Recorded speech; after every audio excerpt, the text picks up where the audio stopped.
Hello. Okay, first I'm going to show you how to feed your starter, and this is the what I feed starters that are made with rye, which is the one that you all have. So I'm going to show you, this is what you have right here. It has 75 grams of starter in it, which is from the 15 grams of starter that I fed 30 grams of water and 30 grams of flour the day prior to giving it to you. These are starters that I have fed, and I'm just going to feed it again right now. You can use this starter to make bread that you will bake tomorrow. Definitely check out my link, my Google, or the doc that I sent that has kind of my schedule. You're gonna need to create a leaven from your starter in order to make bread the following day. So what you would do from this 75 grams is take 50 grams and put it in a larger ball jar, and you'll add 50 grams of water and 50 grams of flour, and all the ratios and that are broken down in the instructions that I gave you. This is what I did with this just earlier. So this is my leaven that I'm going to use to make bread later. And I have on the video also how to do that. So just keep watching. But I'm going to show you what I do with my starter if I'm not going to make a leaven with it. Since there's 75 grams in here, which you can actually check how many grams are in here if you have a spare empty container. You can put it on and zero it out on your scale. So this has exactly 75 grams of starter in it, and I want to feed 15 grams, so I'm going to discard 60 of these grams. 60 of these grams could, like I said, you could use 50 of those to make a leaven, to make bread. You could also just discard that 60 grams into the trash, or you can put it in a container that you keep in the refrigerator to use to make discard recipes, and there are a gazillion of those. If you do have a composter and you have a garden, you can also add your discards to the compost pile. Okay, so what I'm gonna do here, right now I'm just collecting my discard in this bowl just because it's easier. I'm going to, I know I have 75 in here, so I'm just gonna pour into my, see if you guys can see this.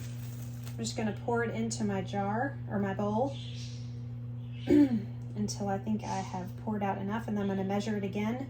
You're going to think that you've poured out way too much and that there's not enough starter left in your jar, but that it does not require a lot of starter in order to keep your starter alive. So right now I'm at 24 grams, so I need to take off another 10. That's 17. I'm going to go for about 16 because oftentimes when you've had a jar like this, you have a little bit of the starter around the edge of the jar, and I'm just going to put a little bit extra in, which is totally fine. And that's another thing, you don't have to be exact. I will say that I change these jars every week. So on Sunday when I feed, I just move everything to a clean jar and then wash these jars and then start the same thing the following week. So for 7 days, I'm just gonna feed my starter in the same jar, and then I'm gonna use a clean jar and start all over again. Just moving that starter to the clean jar. Okay, so I have 15 in there. I'm gonna add just a smidge more. See if you can slowly drip in there. Okay, that's 16. So it's about 15. Go for about 15. And now I'm gonna add 15 grams of water, which I have right here with me. If you add your water first, you can always pour some off more easily than if you've added your flour first. Although if you've done your flour first and you pour in too much water, you can always use a spoon. So don't feel like you've ruined your chances of keeping your starter alive. Okay, so I have, now it says 15 on here, so we'll just go 15. Now it says 16. So oftentimes I zero my scale out again so that I don't have to do the math. So I'm going for 30 grams of water, and just pour slowly because it adds up very quickly.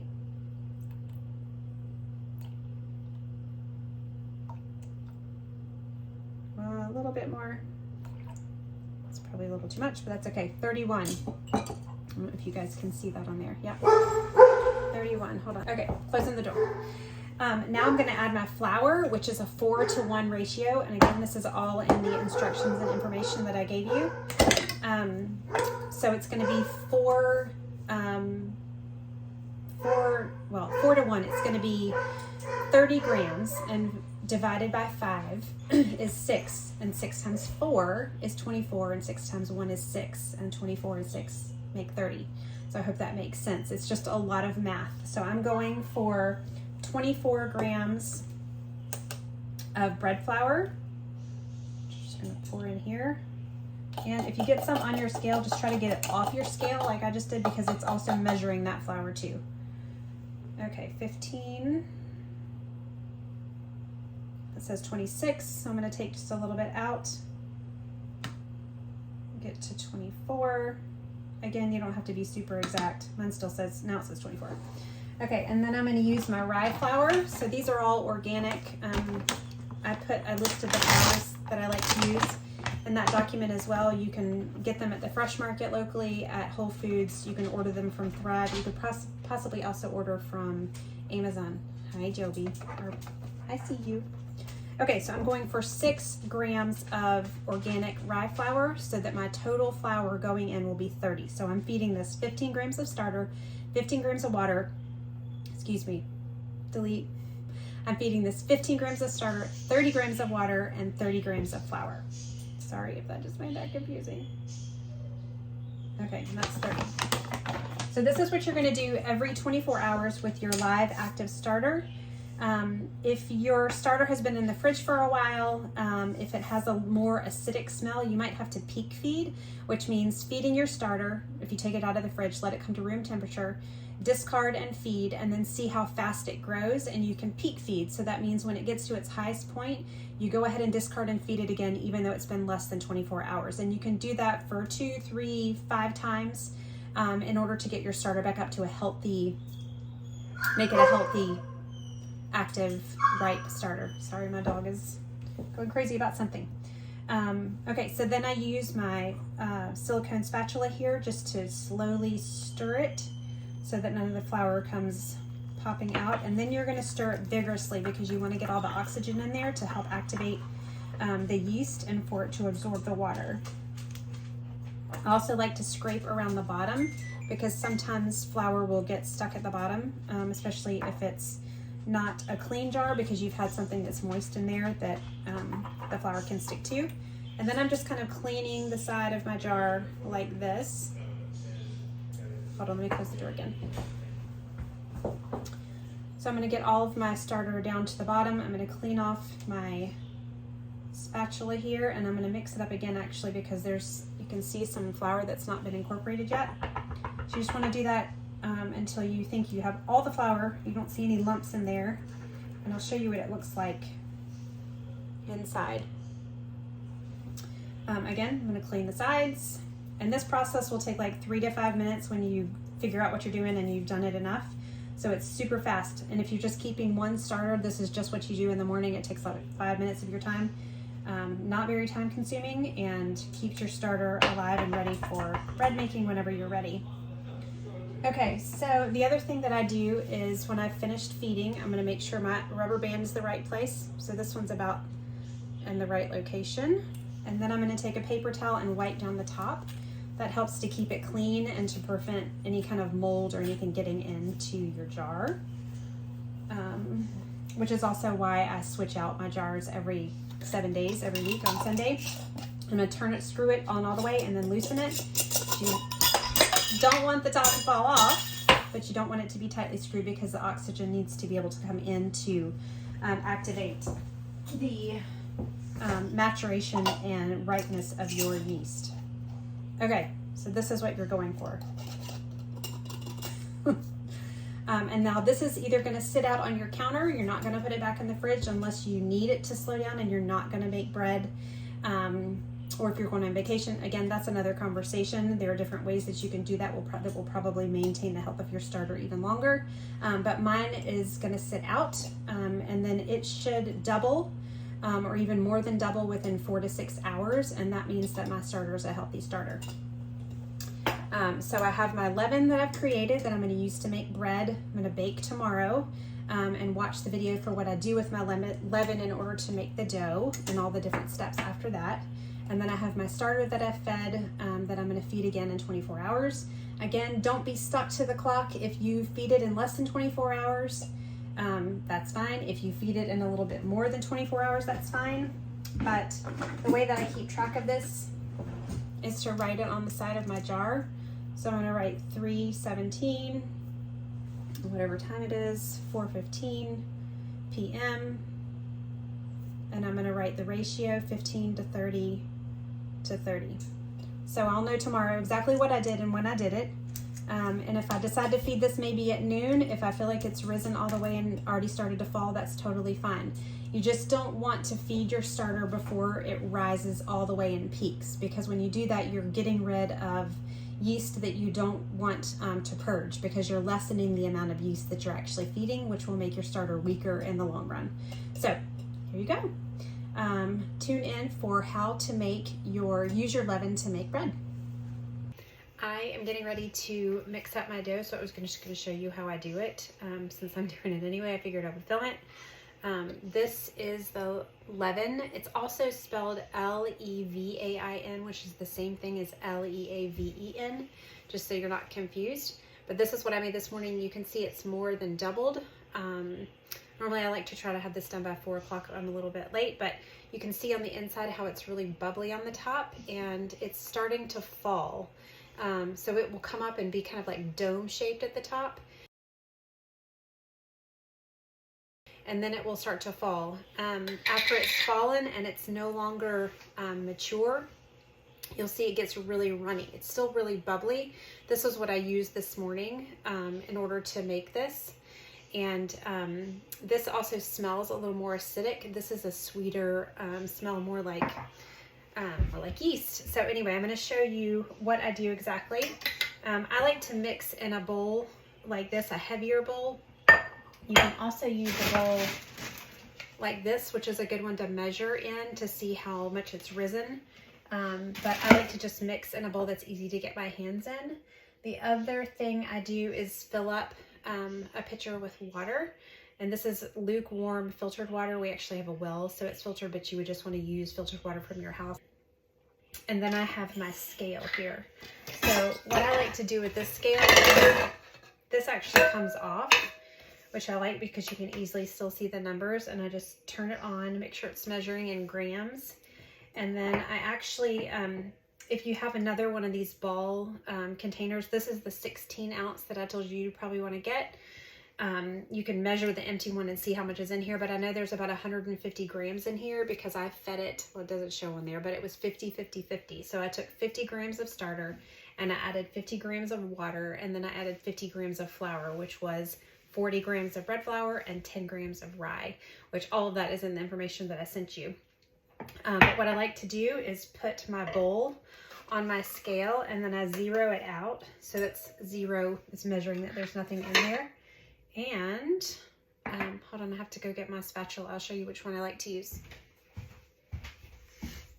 So this is my spatula that I have. These are the ones that I got from Target that I included a link for.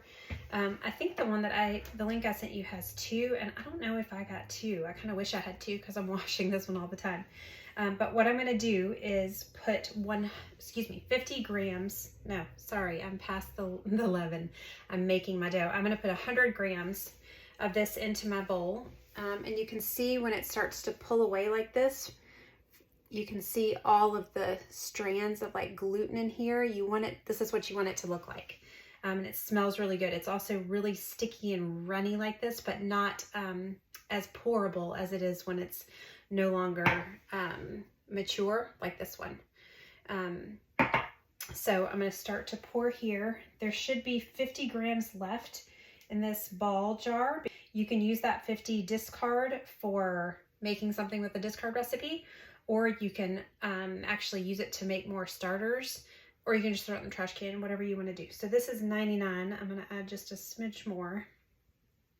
And if you're a little bit over, that's fine too. It's not a big deal. But it doesn't drip very quickly when it is mature and ready. Okay, there's 100. So I'm going to set this aside, and this is what I use my spatula for. You can see I have a lot on the sides in here. You can use it to clean the sides out like this. It also allows you to better see. You can see where I've pushed it down and where I haven't. you'll be able to see how full your jar is to see if it's rising, if you're feeding it. So I have my 100 grams of my starter here. I'm going to put 300 grams of water, and so I'm just going to pour until this says 400.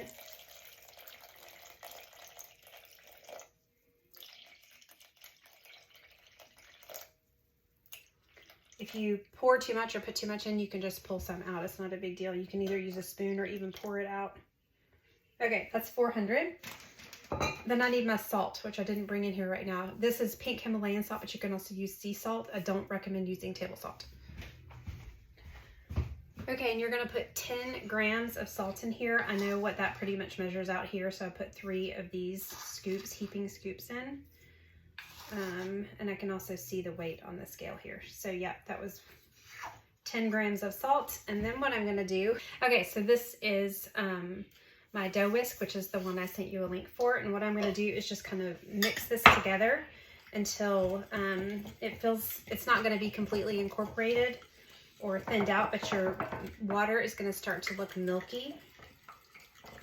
And you don't want any like huge clumps. It just makes it easier to mix with the flour if you do this first. Then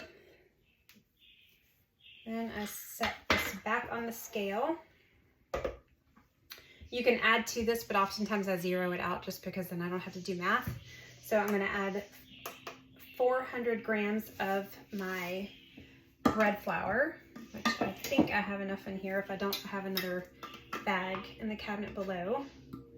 So I'm just going to measure 400 grams. So that was 168.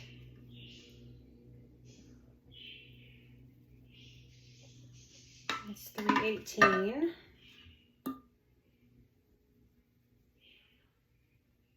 That is 401. So we're going to stick with that. Okay. And now I'm going to show you how I mix it with my dough whisk.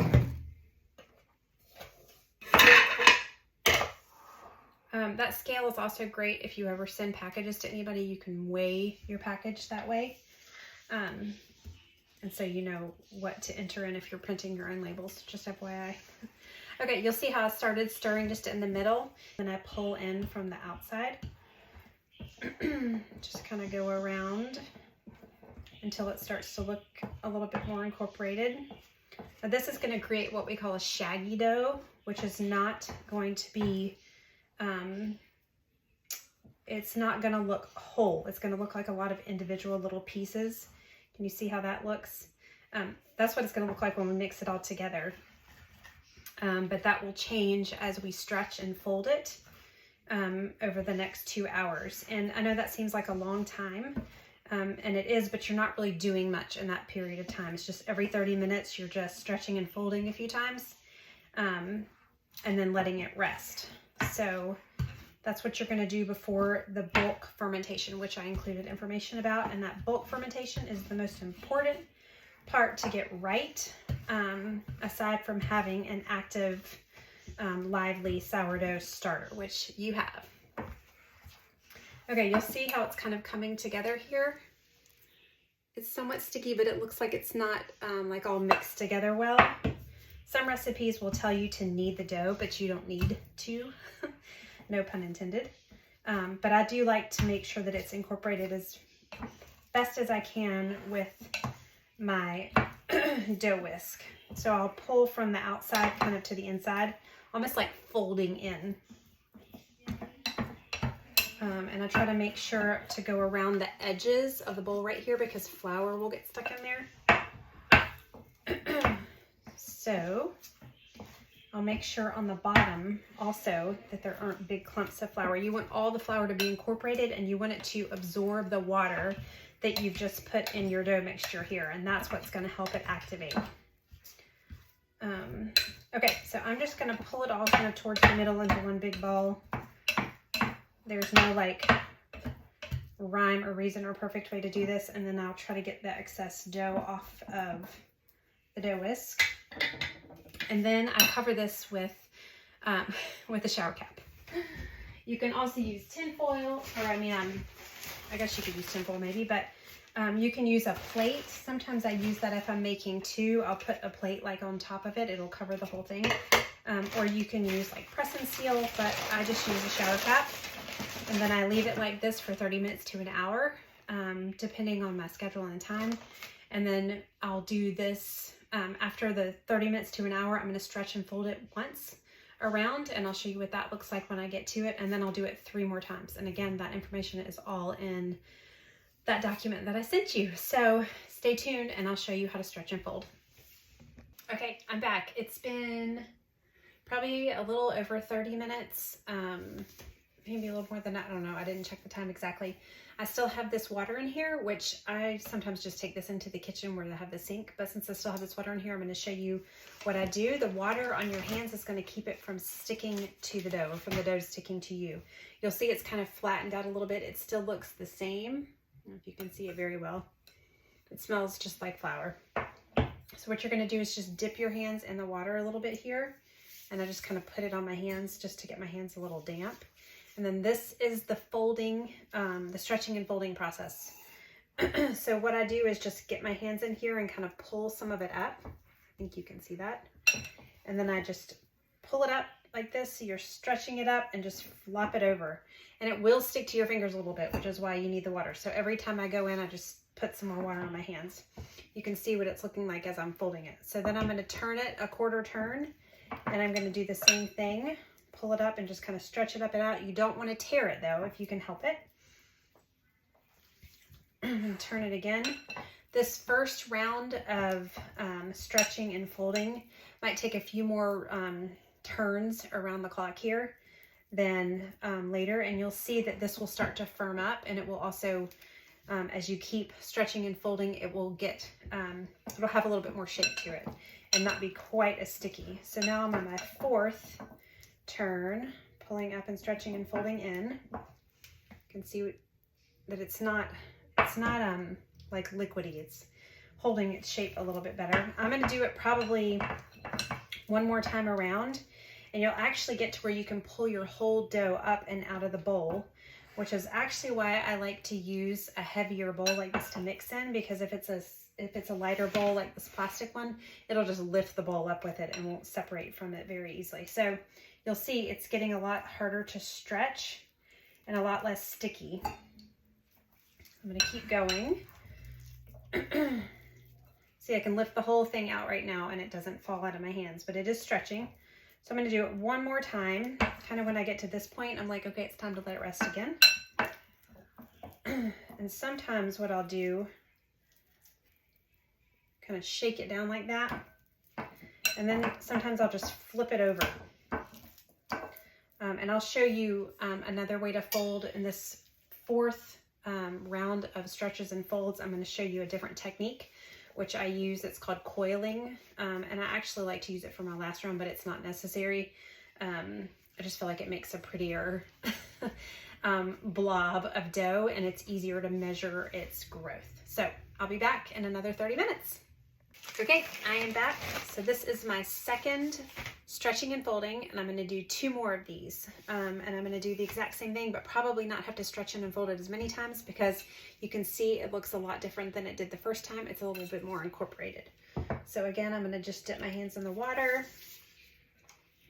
Just going to pull it up. You see it'll separate from the bowl pretty easily, so it shouldn't be hard to get it off the bottom of the bowl.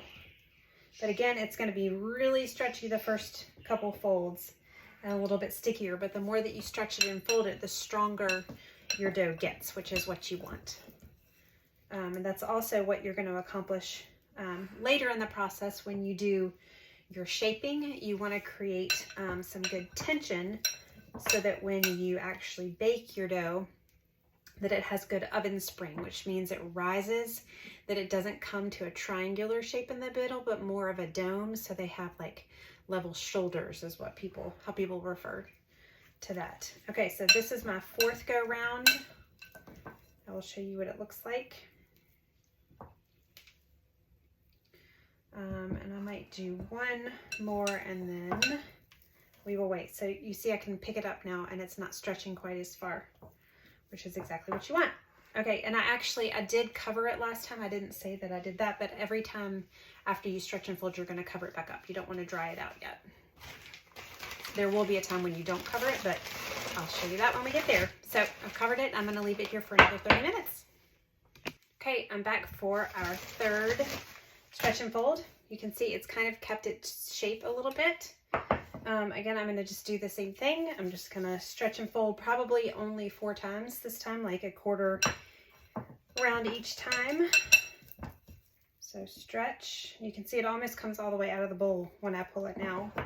Quarter turn, water on my hands, stretch and fold.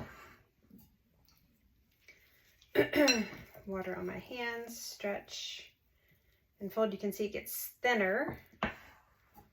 Not as wide as I'm stretching, and I'm going to do stretch, and this will come all the way out. How much stronger it is. Folding, and I'm going to flip it this time, because next time I'm going to show you how to do the coil folds, which is similar to stretching and folding, and you can choose to do it whatever way you want. I just like to do the coil folds last, and I'll show you why. We're going to cover it, and I'll be back in 30 minutes. Okay, here is the last one before we let our dough bulk. And the bulk is what we need to be paying attention to, the temperature of the dough and the time. So the hotter the temperature of the dough, which this is in that bulk fermentation chart that I encourage you to print, it'll tell you exactly the temperature that your dough needs to be and how long it will take, and the percentage that it needs to grow. So my goal is to get this to about 80 degrees. So in order to do that, I'm actually going to turn on the oven light right now to start to warm up the oven. I'm going to do the last stretching and folding here, and then I'm going to stick it in the oven with the top on it after I take the temperature of the dough to see what it is, and I'm going to monitor that. I'm actually going to put it in the same measuring cup that I told you to get, because I'll show you where it is and how I can measure the percentage growth. And with it at 80 degrees, it should grow 30% within 3.5 to 5 hours. And typically that's what I've found, around 4 hours. And that's when I'm going to shape my dough and put it in my Banneton bowl. A circular one is great. I have an oval one, which is called a batard, but it's just easier to shape and put it in the circular Banneton bowl. It's like I don't even know what it is. But it allows your dough to breathe in here, even though you're covering it in a plastic bag. And this is the plastic bag that I put mine in. This is actually the bag that my flour was delivered in from Thrive. I didn't mention that you can also order from Thrive if you don't do that. But this keeps the flour in the bag as opposed to in the box if it comes out of your flour bag. So you could use a plastic bag. There are a ton of different ones.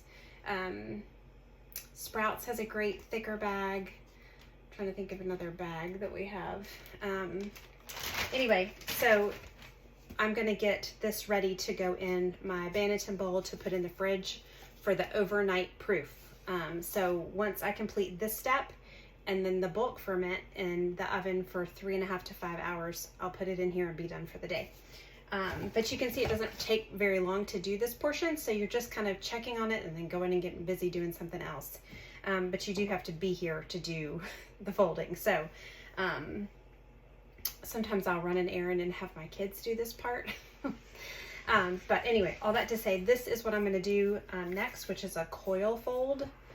Let me turn the light on in here because I don't think you can see. Hi, Jovi. Okay, so you can see my dough. And actually, let me get my measuring cup so I'll show you what I do. So this is my Pyrex measuring cup.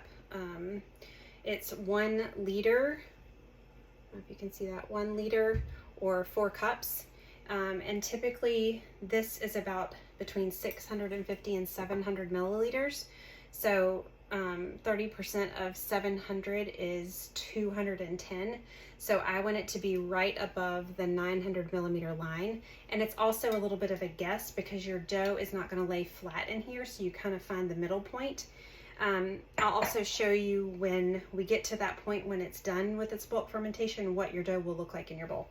Okay, so I'm gonna put this water on my hands, and this is a coil fold. So you're gonna kind of pull in from the sides and lift it up like this and kind of fold it under.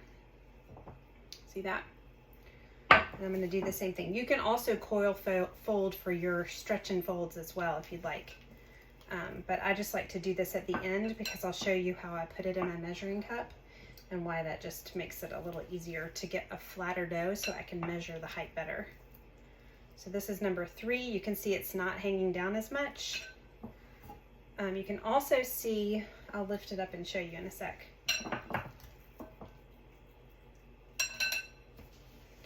You can start to see, and you'll see this as it bulk ferments. If you can see like little bubbles here, you'll start to get those throughout your whole dough. Okay, so for this last coil, I'm gonna actually put it in here because this is what I wanna be able to use to measure the height, the percentage growth of my dough during the bulk ferment. So, a little more water on my hands. I'm gonna lift up my dough, and I'm just going to bulk fold it into the measuring cup and kind of pat it down as flat as I can. I do like to keep paper towels in here because I feel like I use them all the time to wipe up flour and clean the countertops and dry my hands. Okay, we'll see if you can see this here. It's not even, but this is the lowest point here. I don't know if you can see it. It's right at about 700. I don't know if you can see that. So I'm gonna wait for this to hopefully increase 30% because I'm going to increase the temperature of my dough. Okay, this is why you need the probe thermometer because you're gonna test the temperature of your dough.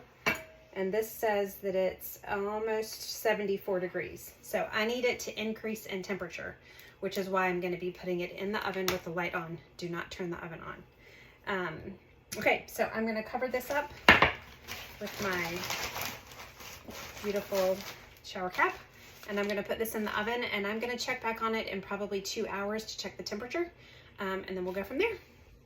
Okay, here I am, 3 hours and 15 minutes, I think. It might have been 3:30. Anyway, I've been checking it. I checked the temperature, and when it got up to 80 degrees, I turned it down. Look how much it's risen. So I am supposed to be right above the 900 milliliters, and I'm kind of there. So this should be perfect. When you jiggle it, do you see how it kind of moves like that? Do you see the bubbles kind of coming up on the surface? This is what it's supposed to look like. You can see like a big bubble coming up right there. I'm gonna take the temp just to see what it is. Yeah, and it's like 80.1, so it's like the perfect temperature.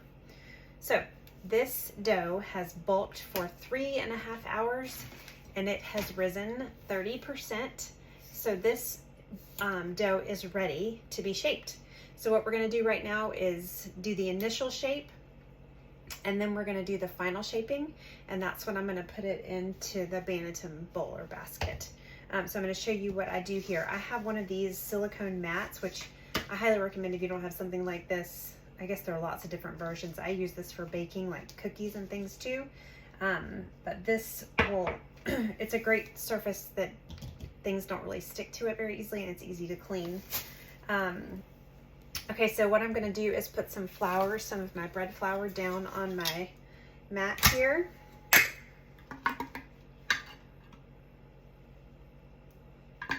Just a little bit.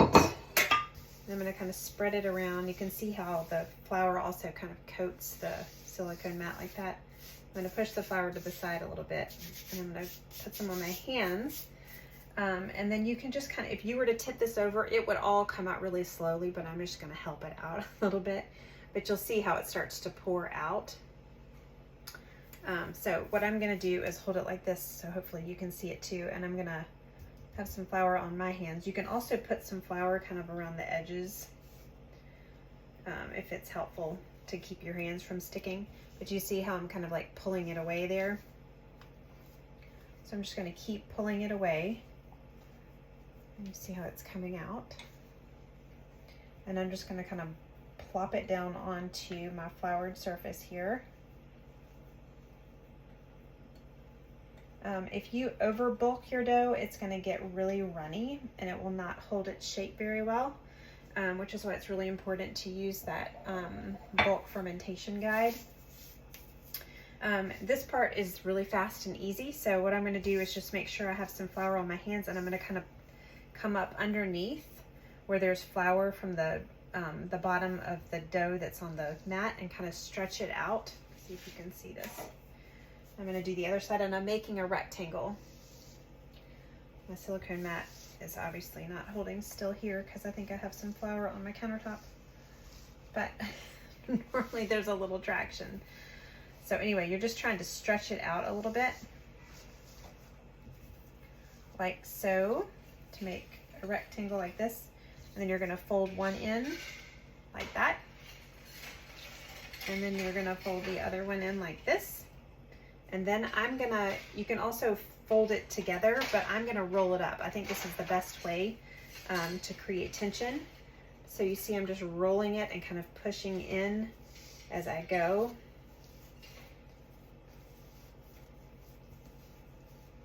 And now I'm going to let this sit for about 15 or 20 minutes. Okay, here we go. This is our last step before we are done for the day. And I know it seems like sourdough takes a long time because I've been working on this from this afternoon until this point. But it's just a lot of time between steps, and the steps themselves don't actually take very long to do. So you just have to make sure that you're going to be home to do them. Or you could be out while your dough is bulk fermenting, which is what we were just doing for like the 3.5, 4 hours. And I would just stress not looking at the clock. It's not like at 3.5 hours it's going to be done. You just have to pay attention to your dough, because not all flour is the same. Your starter might be less powerful or more powerful one day, depending on how you've been feeding it. You just never know. The climate control, the humidity, the temperature of your house, the heat of your oven, all of those different things can change how fast the bulk process takes. Okay, so this is what we're doing, and I didn't mention, after you do the first initial shaping, which is what we did last, you don't cover it as you're resting it on the counter. So it's just been sitting here for me for about 15 minutes, and it can go a little bit longer than that, but I don't like to wait much longer because I don't want it to dry out. This is where your scraper is going to come in handy. We actually had this already that we've used with the grill. But what you're going to do is use this to kind of create a smaller, tighter ball of dough that has tension. So it's like you're creating a tighter skin around the outside. And when you do that and you put it into your Banneton bowl, it will continue to ferment once you put it in the refrigerator. I like to put it in the refrigerator for 12 hours at least. I've done it less than that, but I think 12 is kind of your magic number, but all the way up to 16 hours or even later than that based on your schedule. So you have a little bit of leeway there, but I'm going to show you how to do that. First, I'm going to take my Banneton bowl and I'm going to sprinkle some rice flour in it. Rice flour can actually be brushed off the surface of your dough before you bake it if you'd like. If you want to see if you're going to do any kind of like decorative cuts in your dough, which I'll show you how to do tomorrow, you might want to leave the rice flour on there because you'll see them better, but I don't really care and I'd rather not have the carbs. So I'm just kind of sprinkling it on the inside. Rice flour is really fine. So I'm just going to put it in like that. It's kind of like 2 pinches worth. Can you see it in there? And then you can kind of like rub it around. This keeps the dough from sticking to your Banneton, which has this like fabric kind of sleeve that goes on the inside. Okay, so now take your scraper. And this just takes some practice. You can also use your hands, but I find that I like using the scraper better. And you're kind of you'll see how I do it. It's kind of like a U or a C shape, and you'll see how you can make it tighter as you go, and you just kind of do it until you feel like it's right, and you'll just practice and you'll figure it out, which is exactly what I did. So this is what I'm going to do. I'm going to kind of, you can see this it's kind of tucking under as I'm pushing it along. You're making a tighter ball as you go around in circles, and you can see the air. I don't know if you can see there's an air pocket, a bubble right there, which is good. And another one right there. so it's getting tighter and tighter.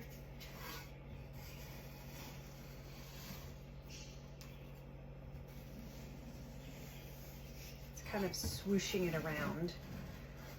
And based on your surface, you might be able to go further away than this, but once you get it right, which I'll tell you when I think it's right, you're going to scoop it up with your scraper and flop it upside down into your Banneton bowl.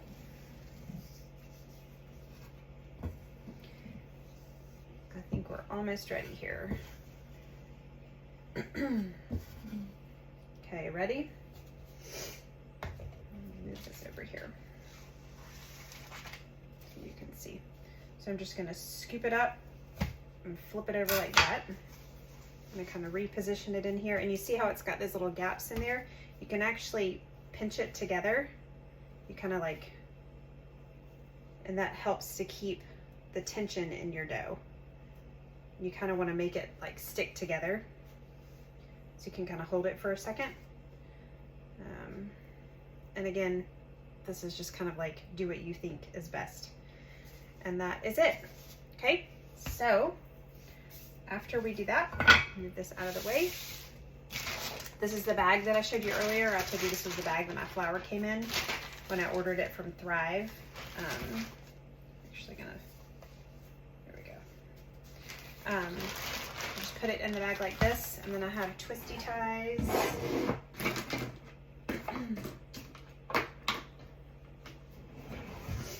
And I just try to keep the bag from touching the dough. I'm just kind of hold it together here, twist it together, and then I'm going to just put this in the refrigerator for 12 to 16 hours. So tomorrow, at this time, I will either be turning on my oven. If you've checked out the instructions, you'll have to preheat your oven and your Dutch oven inside of your oven with the lid off for about, mine takes about 45 minutes to get my Dutch oven to 500 degrees. Sometimes it may take an hour, and it depends on if your oven's been on already, how long it takes for it to heat up. But you're gonna want your Dutch oven to be 500 degrees before you turn it down to 450, and then put your bread in your Dutch oven. I'll show you how to do all that tomorrow. But this is it. So this is the end of day one. We have our sourdough bowl in our Banneton bowl or basket, wrapped in our plastic bag and going in the fridge. Okay, see you tomorrow. Okay, so now you have been through what we're gonna do with our leaven and how we use that to make the dough, and how we stretch and fold it, how we bulk ferment, how we shape it, and then how we put it in our Banneton bowl to put in the fridge for a cold retard for 12 to 16 hours. This has definitely been in the fridge for, let's see, 430 for 15 and a half hours. So I'm closer to the 16-hour mark, but I'm going to show you what I do to bake the bread. Before I got this out of my refrigerator, which you want to take out right before you're going to put it in your Dutch oven in the oven, you want to preheat your oven to 500 degrees with your Dutch oven inside with the lid off. So I don't know if you guys can see that behind me. I have my Dutch oven here, and then the lid is actually on the bottom. And you're going to want to preheat it long enough, which is different for every oven, so that your inside measurement or temperature measurement of your Dutch oven is 500 degrees. Okay, so I'm going to actually check the temperature of my oven right now, my Dutch oven and my oven, so you can see the difference. I had the oven on earlier with the Dutch oven in it, and so the Dutch oven was already kind of warm. It says that the current temperature of the oven is 471. But I want to see what my Dutch oven is. It might be the same. It actually is over 500. See, it's 519. So I'm actually going to go ahead and turn my oven down. So you're preheating to 500, and then you're turning it down to 450. And then you're going to get your bread ready to go in the oven. Okay, I have my parchment paper. You want to use parchment paper because that's also going to be what you're going to use to lift the bread in and out of your Dutch oven. And it also allows you to put a piece of ice between your parchment paper and your Dutch oven to increase the steam, which helps you to have great oven spring, which means your bread rises really high and not in that triangle shape, but more in the dome with some nice shoulders. So what you're going to do is take it out of the bag, which you put it in the night before.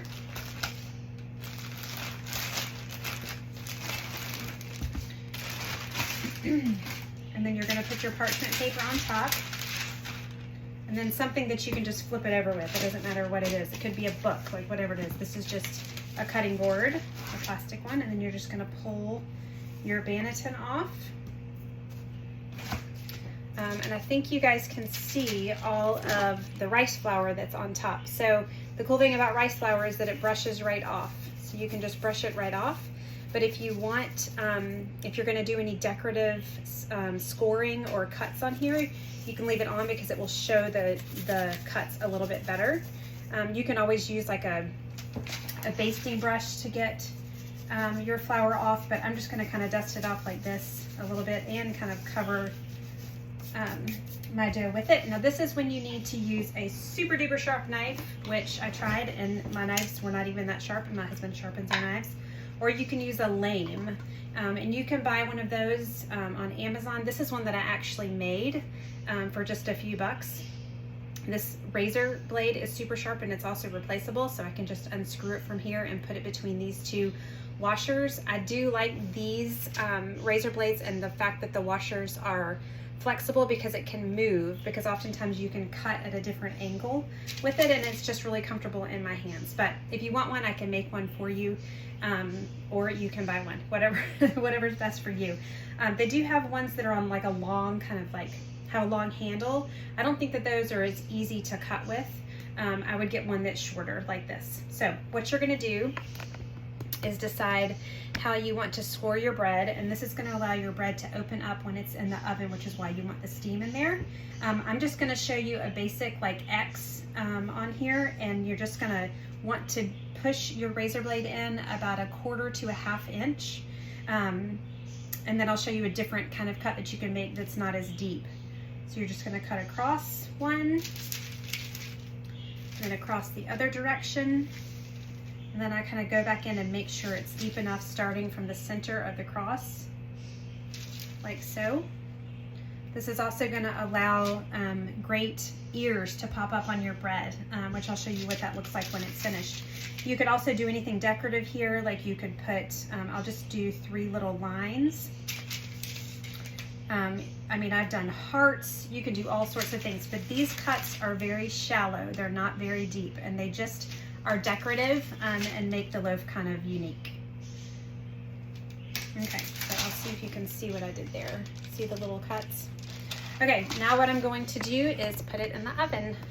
So I keep my hot mitt right here. And I have, oh, I gotta go get my ice. I'll be right back. Okay, I'm just gonna use 1 piece of ice. So what you're gonna do is open up the oven, pull it out, use your parchment paper to lift your dough and to place it in the Dutch oven. Again, be careful, but try to get it as centered as you can so it has room to grow on all sides. And then you're going to take your ice, just 1 piece, and I lift between the parchment paper and the Dutch oven. And I quickly push it back in, and I grab the lid and I put it on top, and I close it up, and I set the timer for 30 minutes. So I'm going to leave that in there for 30 minutes, and then I'll be back to show you what we do next. Not many more steps, you guys. I promise it's almost finished. I will say that after I get it in the oven, I tend to clean up my workspace, and that involves wiping the condensation off the inside of my plastic bag, because I use these bags over and over again, and I don't want it to get like moldy or any kind of growth in there. So I just use one of my paper towels and wipe it out, and then I normally set it, I'll put it on top of this. Put it over top of my scale and just kind of let it dry like that. You'll also notice once you take your bread out of your banneton bowl that it's kind of moist, and that's because you have water in your dough. I just let it dry out, and I just wash this occasionally. Okay, I'm back because the timer is getting ready to go off for the 30 minutes that our bread has been in our Dutch oven in the oven at 450 degrees. There it goes. So I'm going to just show you what you're going to do at that point. You're going to use your oven mitt. I like to use one that you can put your hand into and not just grab with like this, because you don't want to burn the top of your hand, because you're going to be moving the lid from the top off of your Dutch oven to the bottom. And then you're going to decrease the temperature, which I'm going to do first actually. So bake at 400. And you're going to do that for 15 minutes. So you're preheating at 500 for however long it takes for your Dutch oven to get to 500 degrees for internal temperature that you're going to use your laser thermometer to get. And then you're going to bake at 450 for 30 minutes with the lid on top. And then you're going to bake for 15 minutes at 400 with the lid off. And then your bread's going to be finished. So I just reach in and I grab the top and take it off.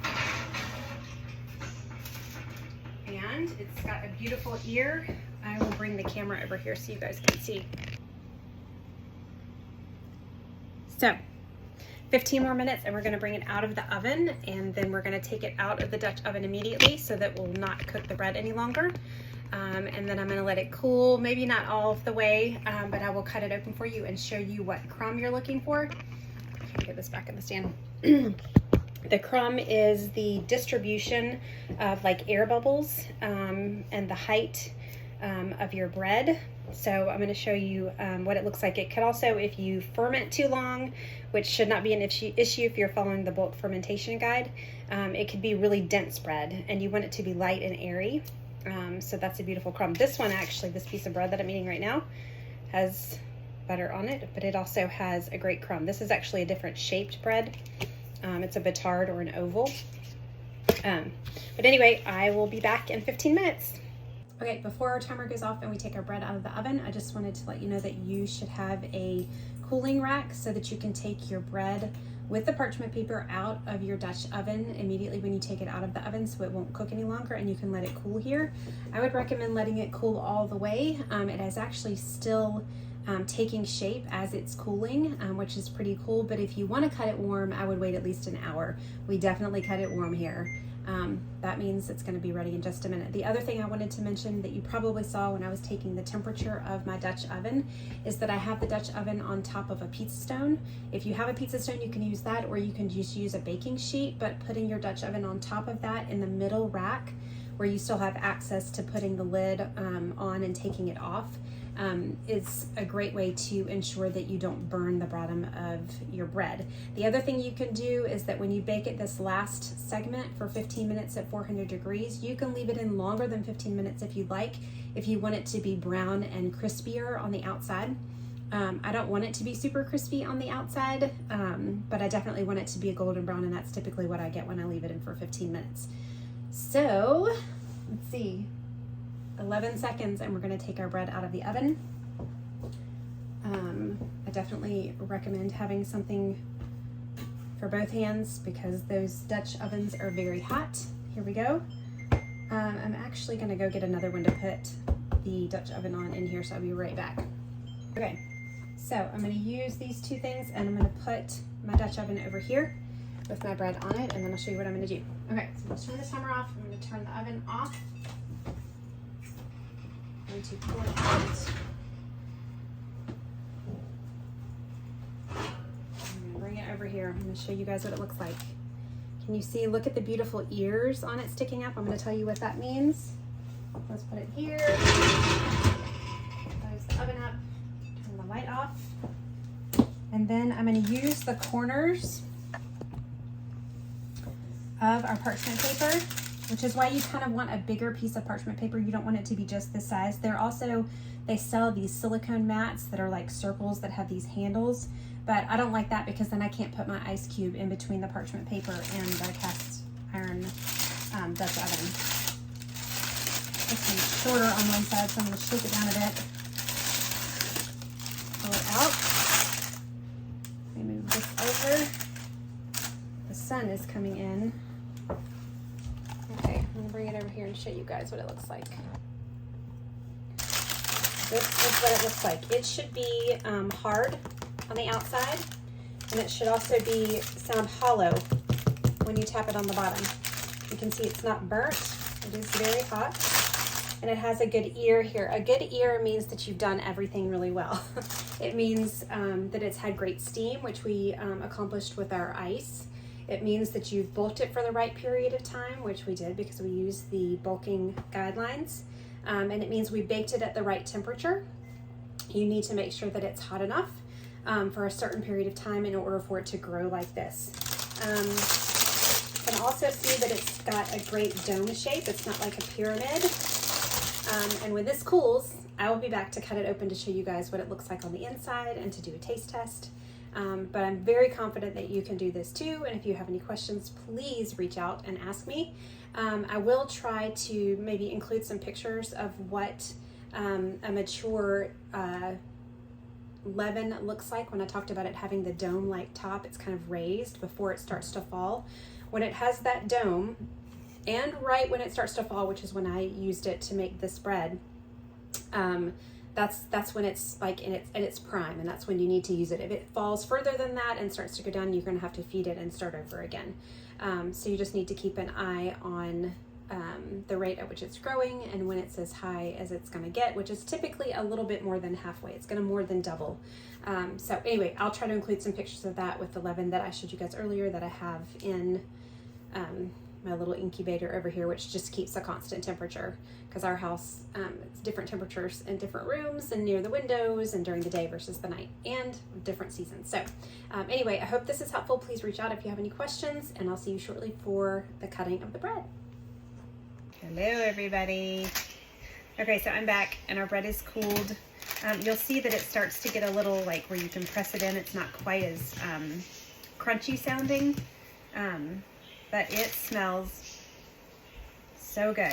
So I'm going to cut it open here. Let me get my cutting board out.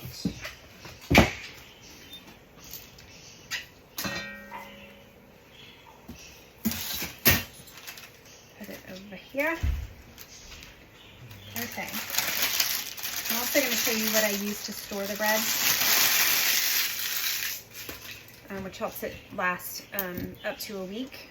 Because it's fresh, homemade baked bread. It doesn't have any preservatives in it. They do tend to go bad faster, which is a good thing. If you have bread that's been sitting in your pantry for a long period of time and it still looks good, it probably means it has things in it you don't want to be eating. But I'm gonna cut into this. Typically my family will devour this within a couple days, so I never have to really worry about that. Okay, I have a bread knife. There's actually another bread knife that I recommend that I don't have yet, but one like this will work just fine. I like to cut down the center. Can you guys see? Let me tilt.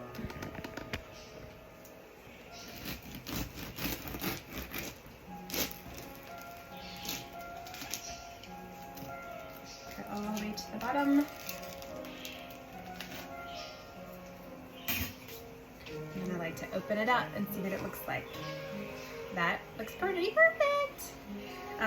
There's some bigger holes and some little holes, and they're all kind of over the place. It's not too dense. It doesn't look gummy. It smells amazing. It doesn't have a huge triangle. It's more like a dome. So this is it. This is what you want your bread to look like. So I hope that this has been a helpful video. Was there something else I was going to tell you? There was something else I was going to tell you. Anyway, if I remember, I'll let you know. Let me know if you have any questions, and happy baking. Okay, I remembered one thing I was going to show you. It's the bags that I store my bread in. They are by Grin. These I actually got on Amazon. They came 2 in a package. They're not very expensive. They're called the bread bag. They zip up. So you put your bread in there and then you fold it down however many times you need to and bring it together and you clasp it, and it's got just this little clip. It's supposed to keep your bread good for up to a week. So you can either store your freshly baked bread in a paper bag for a short period of time until you cut it, and then after that you'll want to put it in a plastic Ziploc bag. I would keep it on the counter. The refrigerator will dry it out a little bit faster. If you want to crisp it up, if you've had it inside of a plastic bag and it starts to get softer on the outside, you can mist it with water and just put it in the oven at like 350 for a short period of time, and it'll start to just crisp up the outside to make it crunchy again. A lot of people do that with frozen bread. If you do want to freeze your bread, you can do what we just did, cool it all the way. This is actually still a touch warm, but I would wrap it in like press and seal or saran wrap and then tin foil and put it in a freezer bag. You could put it in the freezer. You can take those out and put them directly into the oven, and the condensation and the as the bread defrost will actually help it crisp up on the outside, just like if you were to mist it if you hadn't frozen it, and it tastes much like a freshly baked loaf of bread. So at least that's the case with like baguettes. You might have to leave it in the oven a little longer with a boule like this because it's thicker. So anyway, I don't ever freeze it because we just eat it. But if I do and I have any more tips, I'll let you know. So anyway, okay, that's it. Bye.